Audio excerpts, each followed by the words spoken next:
His back foot hit the turf at a 37-degree angle.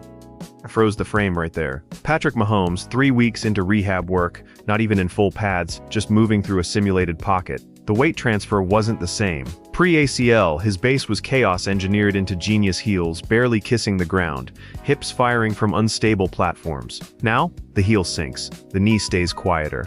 The violence in his torque has been replaced with something more calculated. Less jazz, more geometry. And that microscopic recalibration is exactly why I dragged you into the RedZone Kingdom film room today. Because this isn't just about a 36-year-old tight end negotiating money. This is about the physics of an empire trying to rebalance itself. Let's talk about the gravitational pull in that building. Travis Kelce at 36 isn't surviving on speed, he's surviving on angles. Watch his stem at the top of a seam route. He doesn't outrun defenders anymore. He leans into them. He widens them by 6 inches with shoulder placement alone. That's leverage manipulation. That's basketball footwork smuggled into trench warfare. When Kelce finds a dead zone, it's not luck, it's spatial theft. He understands coverage shells the way a point guard reads a 2-3 zone. He drifts just outside a linebacker's peripheral vision, forcing defenders into conflict.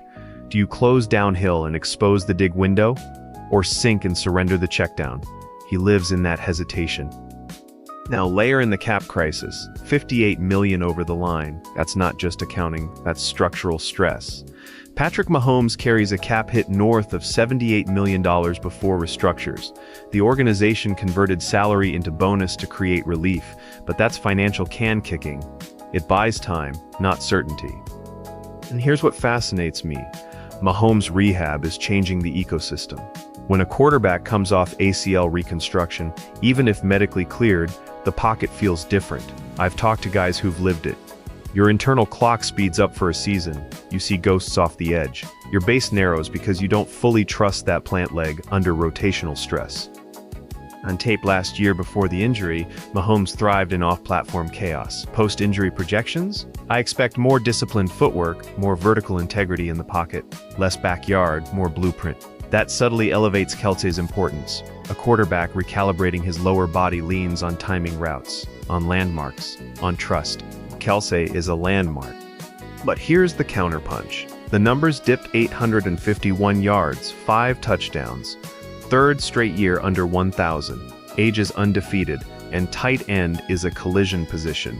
Every route over the middle is controlled demolition. So the front office has to ask, are we paying for production or for gravitational influence? Historically, look at Tony Gonzalez. At 37, he signed a modest deal relative to the cap and still gave you 859 yards. Productive, yes, but the Falcons weren't building a dynasty around him. Kansas City's question is more existential. Is Kelce still a pillar, or is he now a bridge? Enter the mad scientist. Andy Reid doesn't call plays. He orchestrates illusions. Pre-snap motion isn't window dressing, it's psychological warfare. He forces defenses to declare their intentions early, creating informational asymmetry. When you motion Kelce across the formation, you're not just shifting a body. You're scanning for man indicators, for safety rotation tells. Look, if Kelce returns on a reduced deal something closer to that projected $10 to $11 million range, it preserves flexibility. It allows Reid to keep deploying his favorite chess piece in disguise packages. But if Kelce walks, the geometry shifts overnight. You lose the guy who bends coverage rules without elite speed. And don't ignore the ground game. Isaiah Pacheco runs like kinetic rage. His style is pure downhill violence, minimal lateral drift, maximum force transfer. When he hits the A-gap, defenders don't just tackle him, they absorb him. That cumulative blunt force trauma changes how linebackers fit the run by the fourth quarter. That matters because if Mahomes becomes more timing-based and less improvisational, the offense must re-establish physical authority. Pacheco becomes the tone setter. His physics soften the box. His collisions create hesitation. And hesitation is oxygen for play action. Here's where the butterfly effect tightens. If Kelce returns, Mahomes has a security blanket while recalibrating his biomechanics. Reid maintains his illusion-based architecture. Pacheco benefits from lighter boxes. The offense regains structural balance.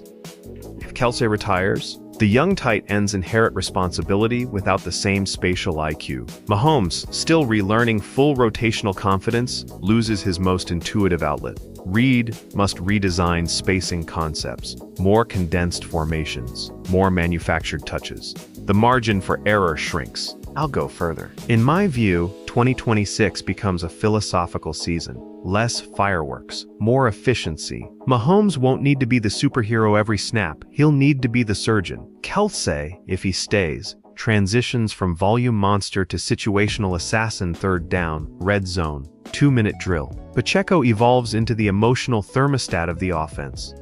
And if the contract gets done, I predict a leaner, more surgical Chiefs unit that wins with structural integrity instead of chaos. 12 wins, division reclaimed, not because they overwhelm you, but because they outmaneuver you. If it doesn't, expect turbulence. A transitional year, 9 wins, maybe 10. Flashes of brilliance, but inconsistencies born from lost landmarks, and a quarterback still fully trusting his knee under fire. That's the verdict from the line of scrimmage. This isn't just a negotiation. It's a recalibration of physics, psychology, and power inside a franchise that's been bending reality for a decade.